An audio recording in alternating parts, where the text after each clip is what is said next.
Good evening, everyone, and thank you for coming on this sad, angering occasion, I guess. My name's Donna Pennington. I'm the president of the Progressive Democratic Women's Caucus in Muskegon, and of course, what has happened today helps us to understand why we need the Progressive Democratic Women's Caucus in Muskegon, and we need to work harder. In 2007, okay, better, okay. So in 2017, Mary Valentine and Pam Red organized a busload of us to go to the Women's March that took place at Trump's inauguration.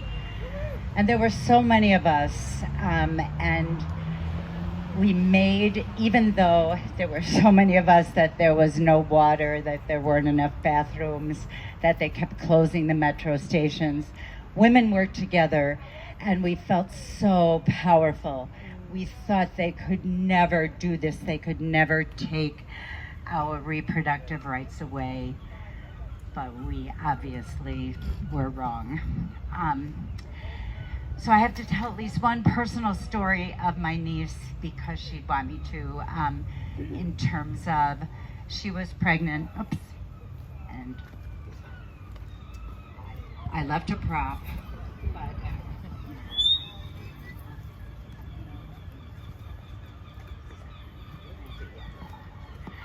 so anyway, my niece was pregnant. She's 30-some years old, and she was due to have a baby the same week, a little girl, the same week as my granddaughter here, Sloan. And we were all so excited as a family. And then shortly before the halfway point of her pregnancy, she began hemorrhaging severely.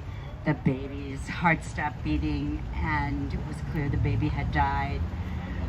But the spontaneous abortion that you might hope for didn't happen. And what I have been thinking all day is that, for example, if the state of Ohio gets their way, they would not be so caring about the life of the mother, but only the life of the fetus. So we're very much in danger,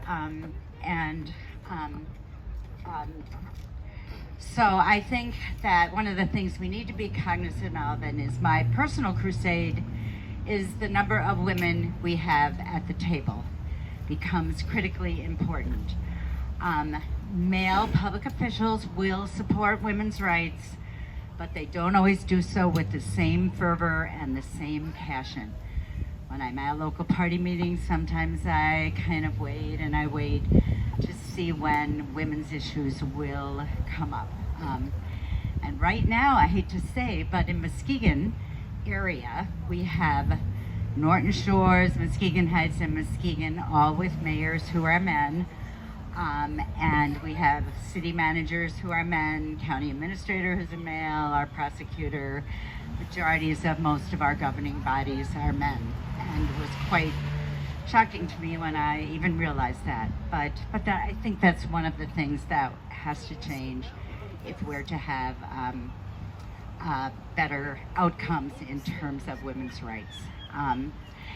But we're very fortunate this election cycle in that we do have a lot of women who have stepped forward to run for office. But then we get to the next hurdle for women, which is that we know women don't earn as much money as men, 82 cents or so on the dollar. Women of color earn even less. We don't have as much wealth. We don't have as many connections to the seats of power and various other resources that men have. So even though we have the candidates, now we're stretched hard to support them and to put them into office. So I urge everyone that's here today to consider making a donation to a candidate, to one of our local candidates, because that is one way that we are going to make progress in terms of women's issues. The other concern we sometimes face is union money. The skilled trades tend to be where the union money is, and only 3 to 4% of the skilled trades are women. So those are some of our challenges here in Muskegon County and some of our challenges as women.